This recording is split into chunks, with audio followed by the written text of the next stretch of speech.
Hello, everyone. Thank you for joining me today. And I am so excited to be sitting here speaking with Dr. Dain Heer. Dain, thank you for joining me so much. Andy, it is an honor and a pleasure. Thanks for having me.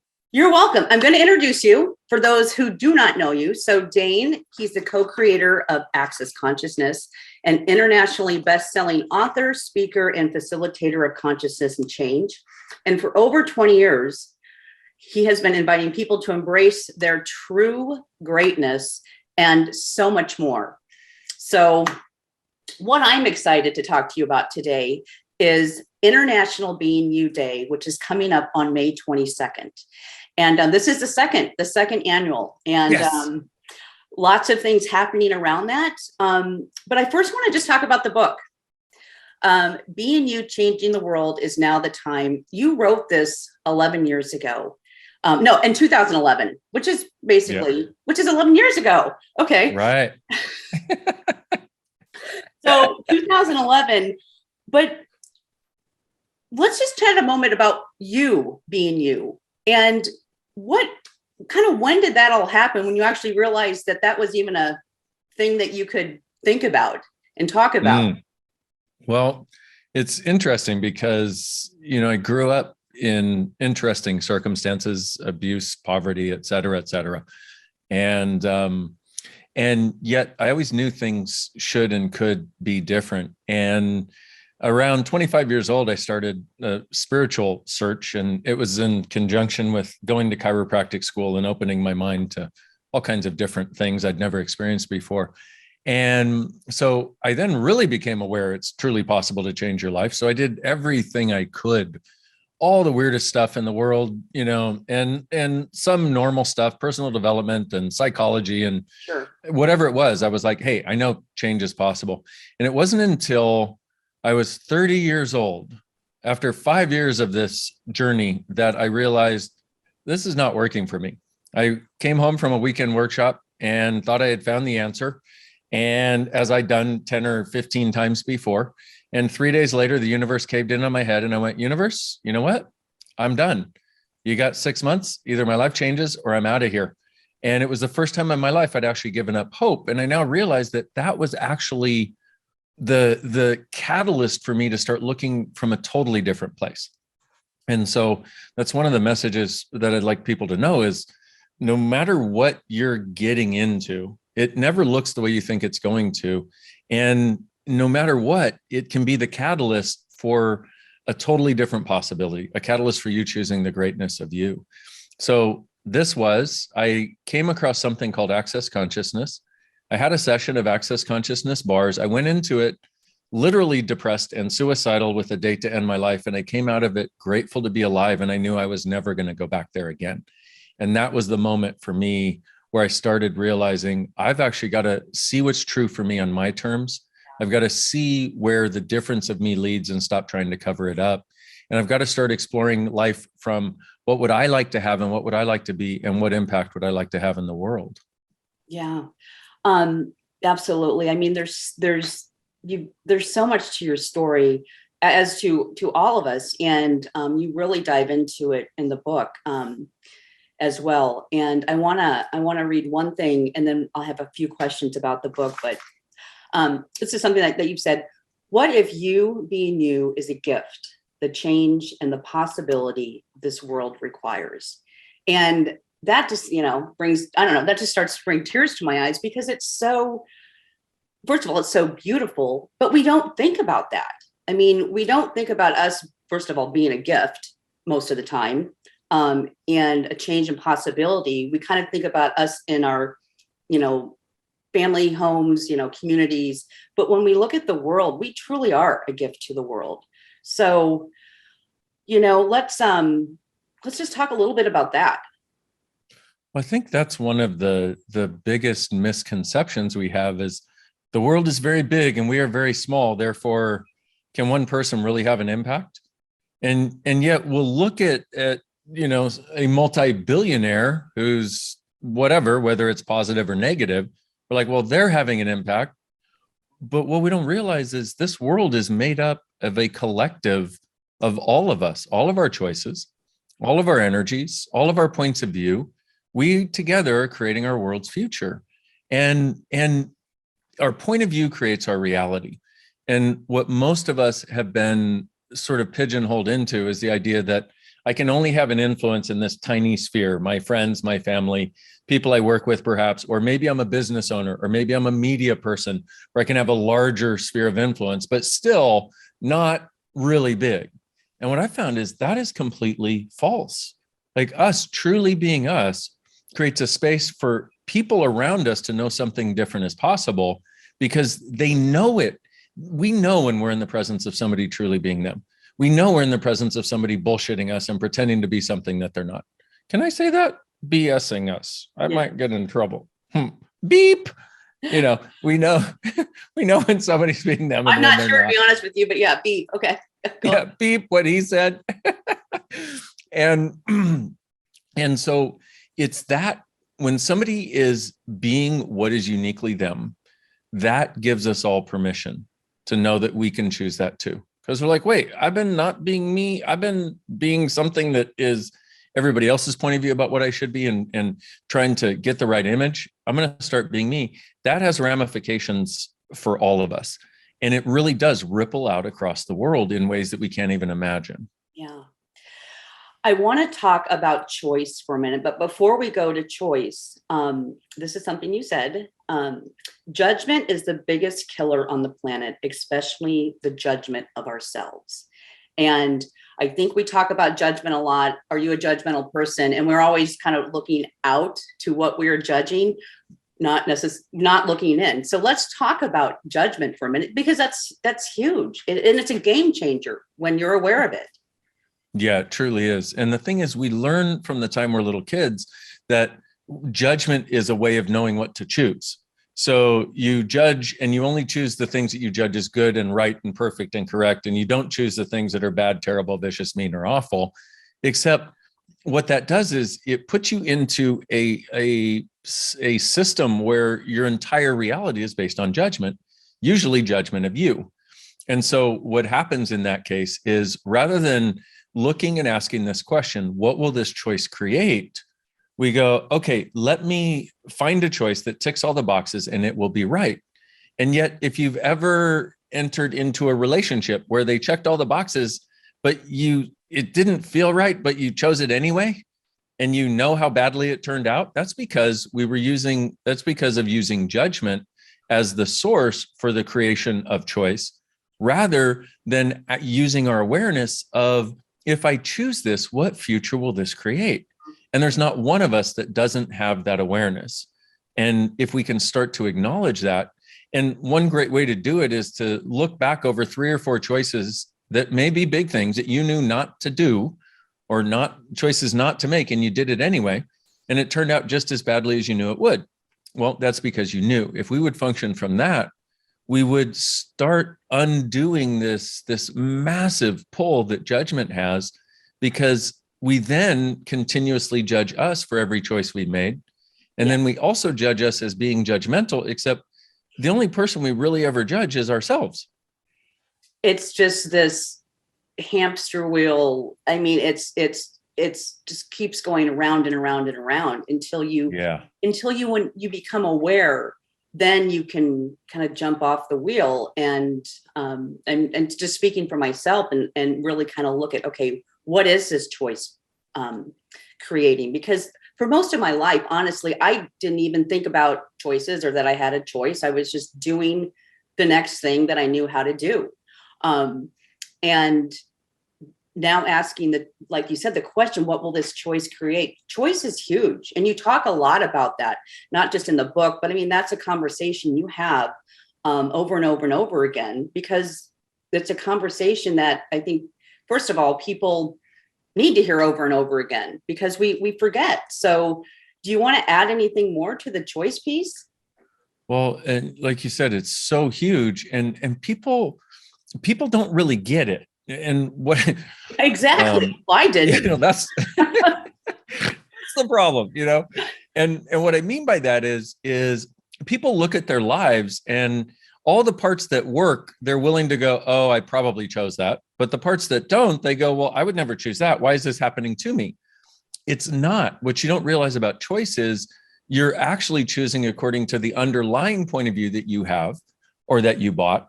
And that's what you're using to create your choices, or that's what you're using to choose from. And so underneath each cognitive choice, there's a very non-cognitive point of view that we have, that if we can start accessing that, we can go, oh, I chose that because, like, for example, getting into a relationship. There are many people who get into a relationship for a lot of reasons that they would never even consider. But for example, I was working with one lady and she was with this guy and they broke up after a couple of years. And it was from the moment of getting together, it never really worked. And she knew it. And anyway, she was having trauma over it. And I said, so why did you choose to get into that relationship? And so we did some work with some of the tools that are in the Being You book. And what she realized was, oh, to make my mom happy. This is exactly the kind of guy my mom wanted me to be with, and I would never choose them. And my mom is starting to get sick and she's feeling not well. So I wanted her to know that, I was like, wow. And, but here she is, she made this choice. On the surface, it looked like, oh, I'm going to have this and this and this. But in actuality, that was a choice that didn't work out very well in a lot of ways, except for the awareness that it gave her, which is great. But underneath it was this entire universe of reasons why she actually chose it. And when you can get to the reasons you're actually choosing it, and then it's not, oh, I always choose this and it always happens to me. It's like, oh, I am choosing to choose this for some reason. Then you start to get what choice really is. And then you start to recognize you truly do have choice. Yeah, absolutely. I mean, it's such a powerful awareness. And so what are some questions? So like maybe what are 3 questions about choice that we can ask if we're kind of in a thing or whatever? I love it. One is, what's right about me that I'm not getting, which starts taking us out of the wrongness of us. Another one is, what else is possible here that I've never considered? And another one is, what would it take to change this with total ease? And another one is, how does it get any better than this? Yeah. I'll just go back. Sorry, I didn't mean to interrupt, but I love what would it take to change this? But then you add with total ease, because we ask sometimes about what would it take to change it, but we don't put the ease in. And then all of a sudden we're changing it and it's super hard. And then we get frustrated. And so what will it take to change this with total ease? And then I'm sorry, the last one. How does it get any better than this? Well, of course. How does it get any better than this? Yeah. Yeah. When something good happens or when something bad happens, it makes either one better. Yeah. Let's talk just briefly about receiving, and then we're going to go into Being You Day. Okay. Receiving's a big thing too. Sure is. So whatever you want to say about that. I like it. It's like, let's talk about the universe. Go. Okay. Receiving is so big, and most of us refuse to receive with ease.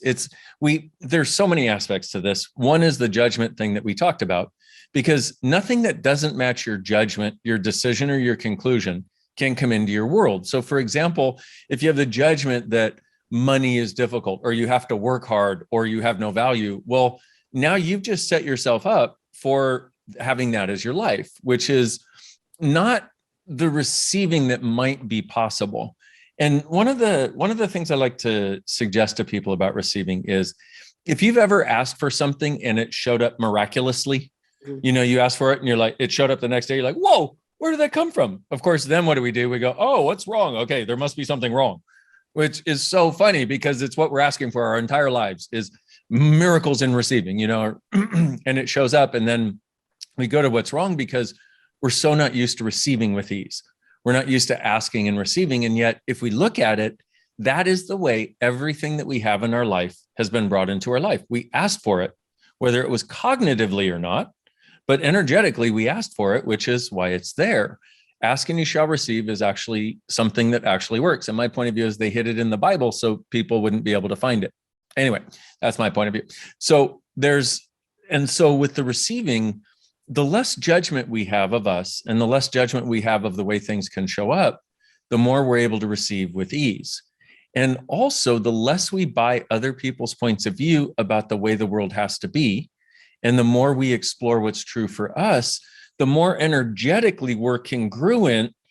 Because when you're energetically congruent, well, let's take the other case. You're not energetically congruent. So let's say what's really fun for you would be to, I don't know, be an actress or a singer. And yet your entire family is medical, doctors and lawyers and such. And so now here you are, a dentist, and you hate it. If when you're not congruent with what's true for you, it seems like you get further and further away from your life and where you'd like it to go. And it seems like everything is a struggle. When you are congruent, when you start to explore and find out what is true for you and what is true that is different about you and embrace it, what starts to happen is you start to be more like this. There's your life and there's you, and you're moving forward together, contributing to each other. And that is another element of receiving that if we would get, we would have so much more ease with how our lives show up and what we can create. And also the level of magic. And what's funny for me is, I talk about magic, I talk about miracles, I talk about miraculousness a lot. And certain people are like, oh, well, that's really airy fairy. I'm like, actually, it's not. It's actually practical. It's pragmatic. It's, pragmagical. Let's call it that. Okay. And so that's actually how, when we're truly congruent with us, that's how a lot more of our life shows up. Yeah. In fact, I would say most of it can actually show up that way. And I've been part of creating a worldwide business. We're in 176, 179 countries around the world at this point. We grow at roughly 11 to 20% a year, depending on the year. We grew even during COVID. So, and that's also other multiple businesses and a resort in Costa Rica and a castle in Italy and several things personally. The reason I'm bringing all of those up is because somebody who talks about magic and miracles as a way of creation is usually, it's time to cart them off to the loony bin. They don't get how the world works. I'm like, actually, it just doesn't work the way most people think it does. Yeah. This and us getting congruent with us, whatever that looks like, whatever that takes, is one of the keys to actually having that. Well, and that's a beautiful segue into being you, Dain, because what you just said was it's all about being you. And when you're congruent with you, when you have the receiving and you're not here, you're here, you're being you. And International Being You Day, again, this year it's Sunday, May 22nd. It's last year was the first year. Were you surprised that, getting an international day, takes some work, doesn't it? Oh, it takes quite a bit of work.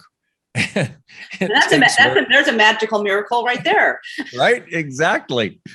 And but it was interesting because it has become so abundantly clear to me, especially after writing the Being You, Changing the World book, how vital this is and how easily accessible it is and how difficult people think it is to access, us being us. And on the 10th anniversary of the Being You book, somebody suggested, because I was doing all kinds of interviews for different days like suicide prevention awareness and different things like that. And somebody said, what about a Being You Day? I went, yes, let's do it. And so that's how it came about. So we started doing this long process of getting approved and getting on the national calendar and all this. But for me, I could think of nothing greater to gift the world, nothing greater to invite the world to.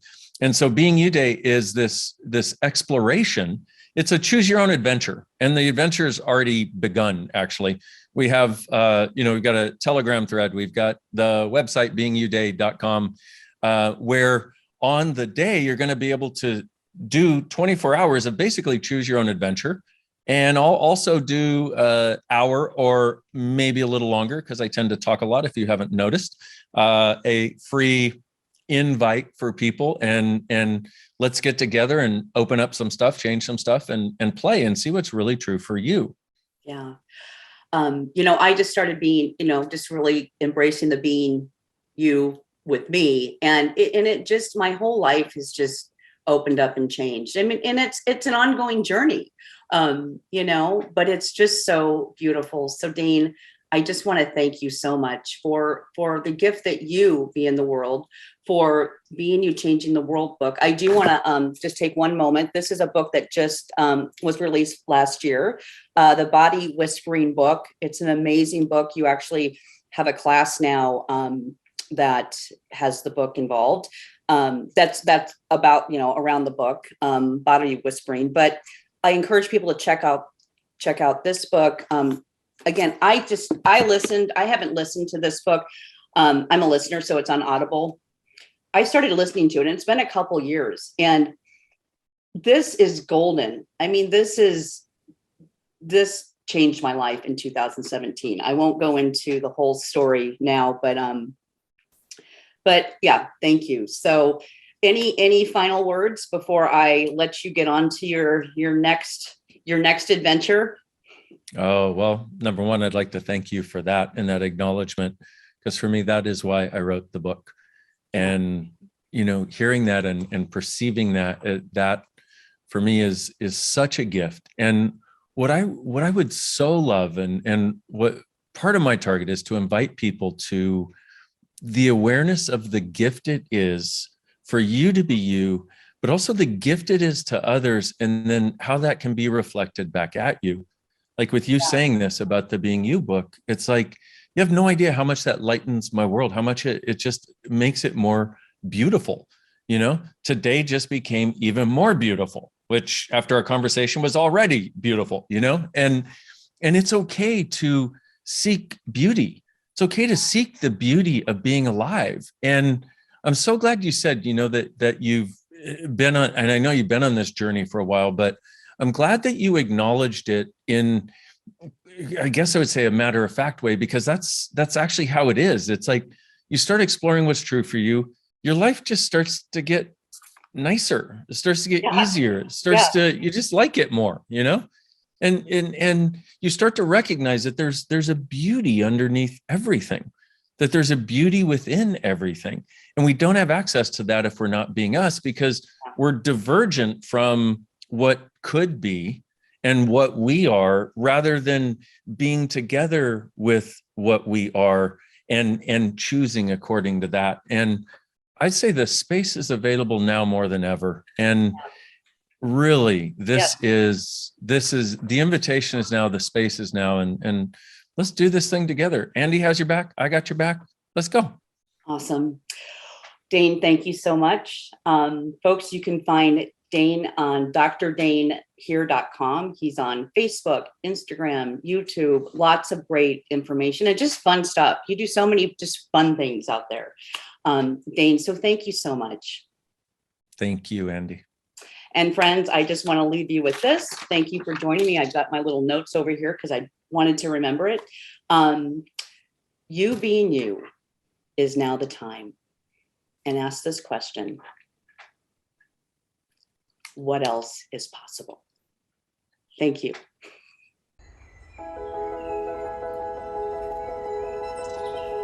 What if you, truly being you, are the gift, the change, and the possibility this world requires? If you were truly being you, what would that change in your life and the world? What if everything you thought was a wrongness of you is actually a strongness of you? If you never judged yourself again, what would change for you personally? How different would your life be? If none of us ever again judged ourselves or each other, how different would our world be? Is that a world you'd like to live in? Would you like to be part of creating it? Is now the time?